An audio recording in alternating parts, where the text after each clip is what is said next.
జగదీష్ రెడ్డిని ఉద్దేశపూర్వకంగా సభ నుంచి సస్పెండ్ చేశారని బీఆర్ఎస్ కార్యనిర్వాహక అధ్యక్షుడు కేటీఆర్ అన్నారు. నిబంధనలకు విరుద్దంగా జగదీష్ రెడ్డి సభలో మాట్లాడలేదని, జరగని తప్పును జరిగినట్లుగా చిత్రీకరించారని మండిపడ్డారు. జగదీష్ రెడ్డి సస్పెన్షన్ పై 125 అడుగుల అంబేద్కర్ విగ్రహం వద్ద బీఆర్ఎస్ శాసనసభ్యుల నిరసనకు దిగారు. స్పీకర్ బాధపడి ఉంటే విచారం వ్యక్తం చేస్తామన్నా అవకాశం ఇవ్వలేదని, ఏకపక్షంగా నియంతృత్వ పోకడలతో సభను వాయిదా వేశారని బీఆర్ఎస్ నేతలన్నారు. జగదీష్ రెడ్డిని సస్పెన్షన్ చేసినందుకు రేపు రాష్ట్ర వ్యాప్తంగా ప్రభుత్వ దిష్టి బొమ్మలు దగ్ధానికి కేటీఆర్ పిలుపునిచ్చారు.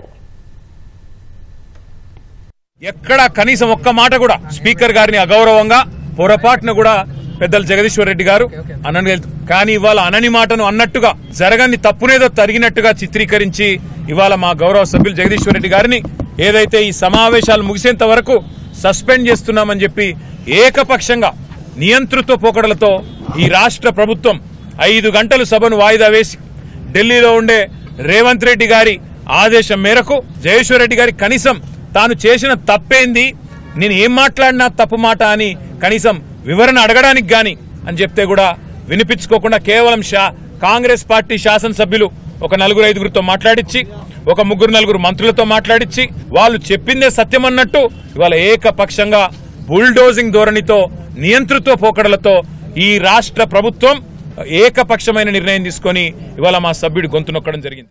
ఇవాళ నా సస్పెన్షన్ అనేది పెద్ద ఇది నన్ను భయపెట్టించే అంశం కాదు. ఇంతకంటే ఎక్కువ దుర్మార్గాలను ఎదుర్కొని వచ్చినాం. చంద్రబాబులు, రాజశేఖర రెడ్డిల నియంతృత్వాలను ఎదుర్కొని వచ్చినాం. అన్ని చూసి వచ్చిన వాళ్ళం. కేసీఆర్ నాయకత్వంలో రాడు తేలిన వాళ్ళం. ఇవి ఏమి మమ్మల్ని ఆపలేవు, మా గొంతు నొక్కలేవు. ఇంకా ఇంకా ఇంకా బలంగా మా గొంతును వినిపిస్తాం. ఒక్క శాసనసభలో ఆపినంత మాత్రాన ప్రజాక్షేత్రంలో మమ్మల్ని ఆపలేరు. కానీ ఇవాళ ఒక కారణం చూపించలేదు. మా శాసనసభ్యులు, మా సీనియర్ శాసనసభ్యులు అందరూ కూడా వెళ్లి హరీష్ రావు గారు, కేటీఆర్ గారు, మిగతా మిత్రులందరూ కూడా, తలసాని గారు అయితే స్పష్టంగా సభలోనే అడిగినాడు, అరే మా సభ్యుడు ఎక్కడ అభ్యంతరం చెప్పిండు, మా సభ్యుడు ఎక్కడ అన్పార్లమెంటరీగా మాట్లాడిండు, మీరు అవతల వాళ్ళని కంట్రోల్ చేయండి అని చెప్పినారు. దురదృష్టవశాత్తు స్పీకర్ గారు వాళ్ళని అనలేక మమ్మల్ని అనే పరిస్థితికి వచ్చినాడు. నేను మాట్లాడడం ప్రారంభించగానే అవతల నుంచి కోతుల్లాగా గొంతులు ఇప్పి అరపడం మొదలు పెట్టినారు. నేను స్పీకర్ గారికి పదే విజ్ఞప్తి చేసిన, స్పీకర్ గారు దయచేసి మీరు వాళ్ళని కంట్రోల్ చేయండి, నాకు మాట్లాడే అవకాశం ఇవ్వండి, మీకు అధికారం ఉంది, వాళ్ళని కూర్చోబెట్టండి అని చెప్పి నేను రిక్వెస్ట్ చేసిన.